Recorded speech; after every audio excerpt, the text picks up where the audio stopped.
Aujourd'hui, on est le 11 février 2017. Je vais vous parler de Carl Rogers. Ça a été une personne importante dans l'étude de la créativité et des caractéristiques de personnalité qui lui sont associées. Ce psychologue américain parle des conditions qui, au sein même de l'individu, sont associées à un acte créateur potentiellement constructif. Rogers cerne 3 grands blocs: l'ouverture à l'expérience, le centre interne d'évaluation, la fluidité conceptuelle, ou l'habilité à jouer avec les éléments et les concepts.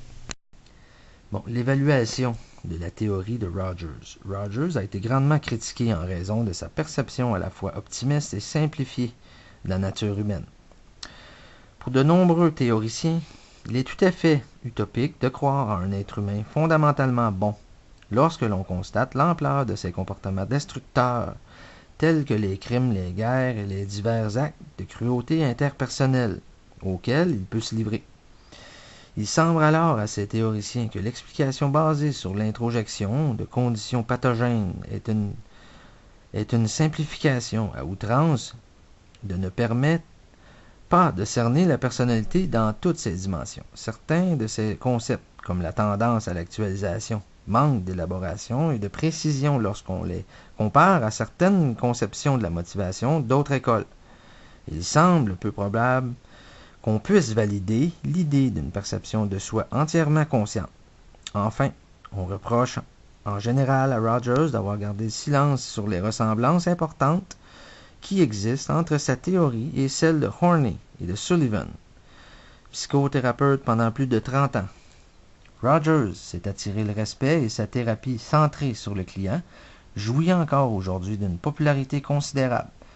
Refusant de se cacher derrière le rôle de thérapeute tout-puissant, il a démystifié la psychothérapie par la publication d'enregistrements d'entretiens psychothérapeutiques, ce qui a stimulé grandement la recherche et les études satisfaites sur l'efficacité de la relation d'aide.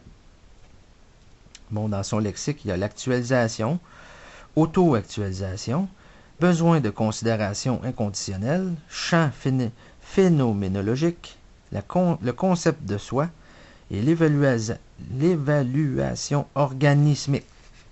Le développement de la personne. Selon Rogers, la force la plus primitive, la plus fondamentale de l'être humain est naturellement positive et pousse ce dernier à se développer. Il nomme tendance à l'actualisation, ce potentiel inné et spontané qui favorise l'épanouissement du potentiel individuel. Rogers refuse toute systématisation, tout dualisme ou pluralisme, et son message est d'unité de la personnalité. Il n'y a donc aucune division ou structuration de la psyché humaine, et nous devons ici considérer que c'est l'organisme entier qui est concerné dans le développement de la personne. Rogers opte aussi pour une approche non historique, malgré l'importance qu'il accorde aux expériences vécues dans l'enfance. C'est dans le présent que l'individu vit, qu'il cherche à satisfaire ses besoins et à réduire ses frustrations. Il n'y a pas lieu de supporter que ces mêmes besoins ou frustrations soient causés par des expériences antérieures. Par contre, les attitudes intentionnelles liées à un projet donnent, pour leur part, une direction particulière à l'actualisation de la personne. Le génie n'est en fait que l'aptitude à percevoir les choses sous un angle inhabituel. Ça vient de William James en 1880, de son livre The Principle of Psychology. Carl Jung mentionne pour la première fois l'homme créatif dans ses essais publiés dans les années 20 et 30. Par créativité, on entend généralement le potentiel d'originalité qui existe à divers degrés chez tout être humain. Il s'agit d'un sixième sens, tout aussi réel que les 5 autres, dont est pourvu chaque organisme. Sans doute difficile à enseigner, il peut, en revanche, être cultivé et développé par la formation et l'adoption de certaines attitudes et habitudes. Bien que cette notion a priori semble assez claire, le problème de l'essence de la créativité reste entier et demeure la proie de nombreux malentendus. La conviction, par exemple, que la créativité est confinée au domaine des arts est profondément ancrée dans les esprits. Appliquée aux arts, la créativité a pris de nos jours un sens assez dérisoire. Les critiques et les artistes professionnels se hérissent face à la poésie hermétique les sculptures sans grâce et les tableaux primitifs au sens propre du terme, créés aujourd'hui au nom de la libre expression, de la créativité, c'est d'apprendre à inventer en bâtissant l'avenir sur les inventions du passé. Être créatif pour certains signifie imiter l'artiste sans s'astreindre à l'apprentissage essentiel au développement de tout talent artistique. Cette attitude conduit à une autre idée erronée, à savoir que la créativité est une fin en soi. Le journaliste Bill Maher, en réfléchissant au problème qui s'était posé à lui alors qu'il préparait une série d'émissions télévisées à ce sujet, a déclaré: deux concepts sous-tendent la notion de créativité, l'originalité et la signification. Ce qui est créé est nouveau et l'élément novateur doit ouvrir la porte à de nouvelles possibilités humaines. Dépourvus de signification, les efforts créatifs ne sont qu'une forme de narcissisme et alors surenrichi. Ralph Waldo Emerson dit: le talent pour le talent n'est que minauderie et spectacle. Dans son premier bloc à Rogers, il y a l'ouverture à l'expérience, caractéristiques associées à la curiosité, sensibilité aux problèmes, intuition et empathie. Là, je vais vous parler de la curiosité. Créer, c'est souvent associer des choses qui n'avaient pas lien entre elles, ou aller chercher des solutions à un problème en s'inspirant d'un autre domaine.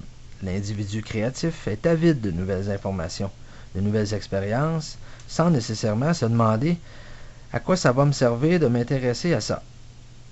Il prend plaisir à découvrir et il s'attarde à comprendre les mécanismes qui l'entourent. Comment ça marche?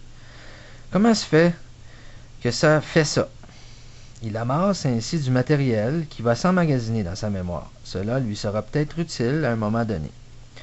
Gutenberg, l'inventeur de l'imprimerie à caractère libre en 1452, pourrait être qualifié de curieux. Un jour, il s'attarde au fonctionnement de la presse à raisin, dont on se sert pour fabriquer du vin.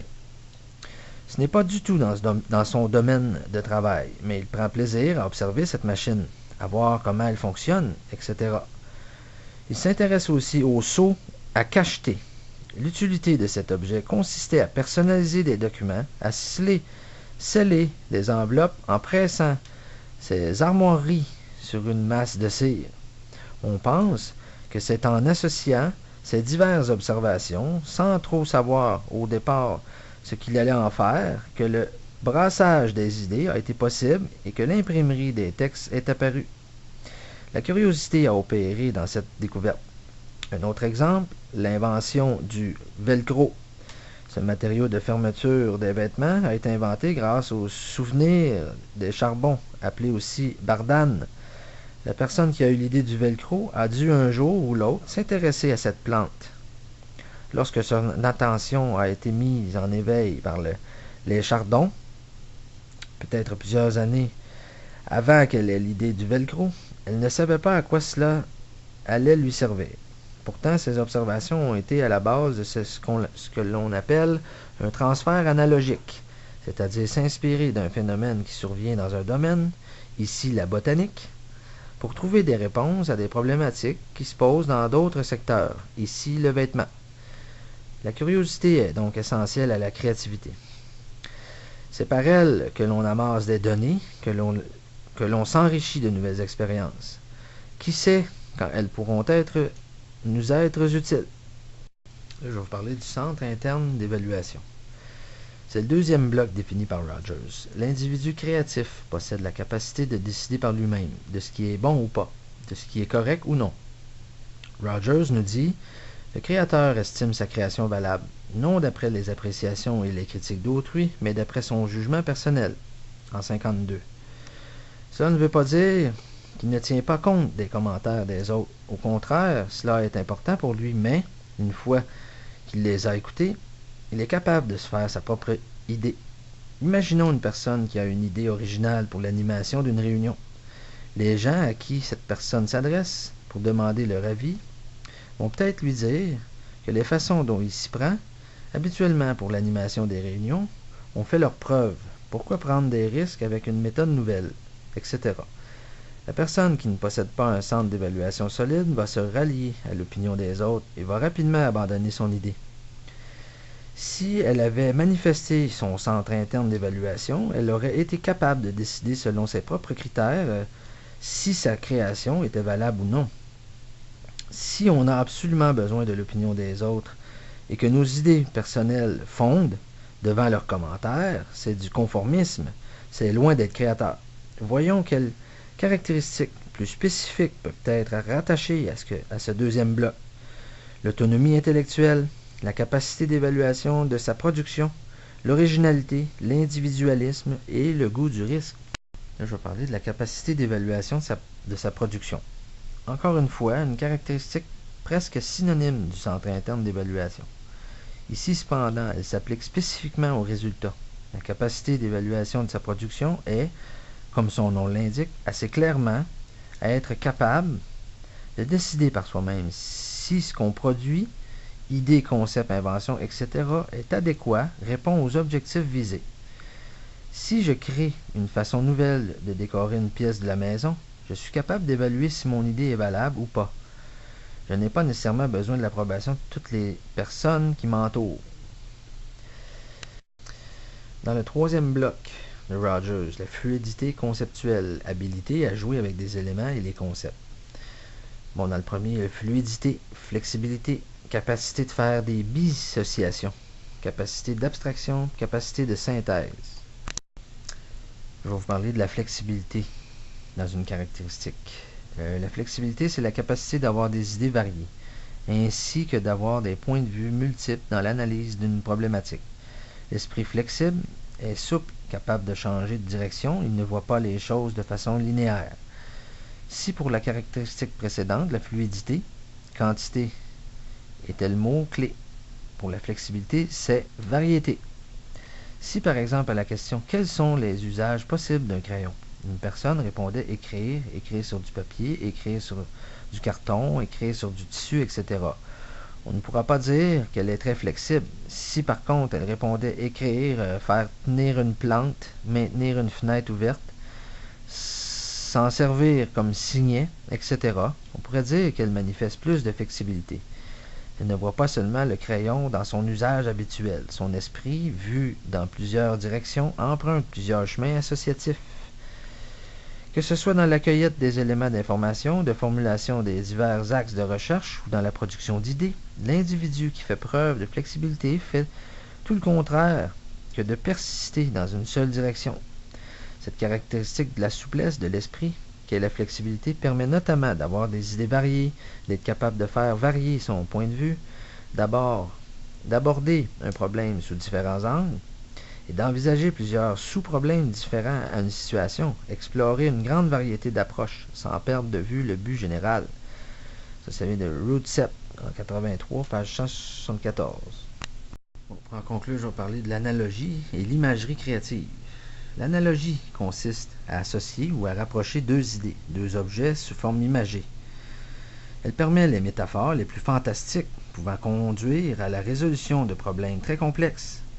Pour Gordon, en 1965, par exemple, le mécanisme fonctionnel du processus créatif emprunte deux voies qui se résument ainsi: rendre l'insolite familier et rendre le familier insolite. Pour résoudre cette antithèse, l'analogie sera le principal procédé mental utilisé à travers une technique générale nommée synectique.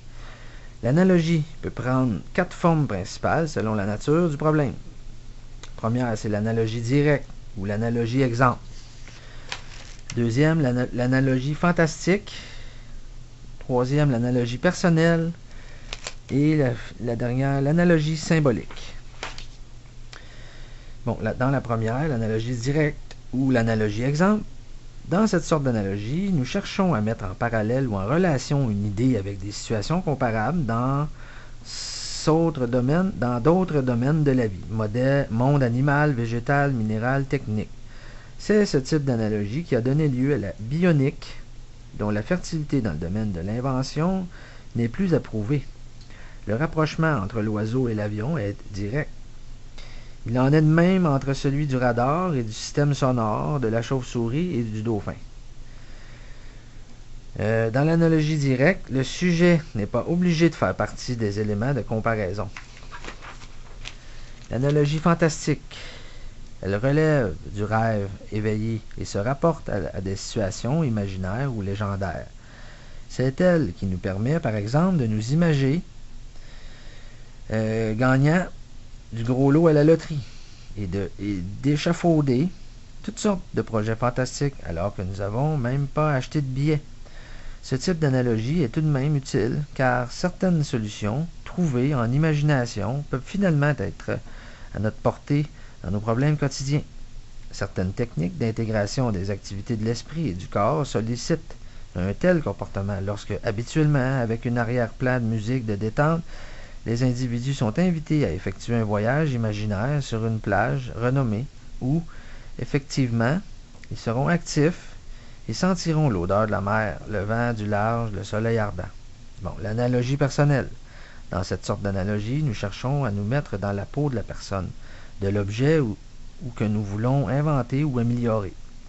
Le jeu de rôle dans les sciences humaines peuvent par exemple être considérés comme l'analogie personnelle sous une forme rudimentaire. Mais en synectique, cela va plus loin. Nous devons investir toutes nos émotions et toutes nos caractéristiques dans le problème, qu'il soit purement abstrait ou purement technologique. Par exemple, dans un problème technologique concernant un objet matériel, nous devons nous identifier à cet objet et sentir ce que cet objet ressentirait et comment il agirait dans les situations problèmes. C'est une façon de rendre le familier étrange. L'analogie personnelle permet de lever nos freins psychologiques et mentaux et de faire corps avec le problème, de quelque nature que ce soit. Par exemple, si nous sommes des experts qui voulons améliorer un stylo bille, nous devons être prêts à nous substituer à ce stylo et nous imaginer fonctionnant à plusieurs circonstances dans les mains de toutes sortes d'utilisateurs. Dans cette analogie, le « je » doit faire partie de la comparaison. Je suis ce crayon que cet handicapé manuel tente de tenir. Comment m'adapter à sa main? Finalement, l'analogie symbolique. Cette sorte d'analogie nous amène à mettre des images, des symboles, des fantasmes, des proverbes en relation avec le problème posé. Habituellement, on choisit un mot-clé du problème, tel que donné ou formulé, ou un mot en rapport de façon quelconque avec le problème. Le participant doit dire ce qui lui inspire ce mot en termes de sentiments et résumer ces sentiments en un ou deux mots. Ce mot doit être le plus englobant possible. Par exemple, la réceptivité, le vouloir involontaire, l'acide, l'agresseur impur, la social-démocratie, le Robin des Bois politique. Bon, l'analogie symbolique aboutit maintes fois à des résultats paradoxaux, mais c'est justement en essayant de résoudre ces paradoxes que souvent la solution survient. L'utilisation systématique de l'analogie favorise l'imagerie, mais en retour, une éducation systématique de celle-ci ne peut que favoriser une plus grande utilisation de l'analogie.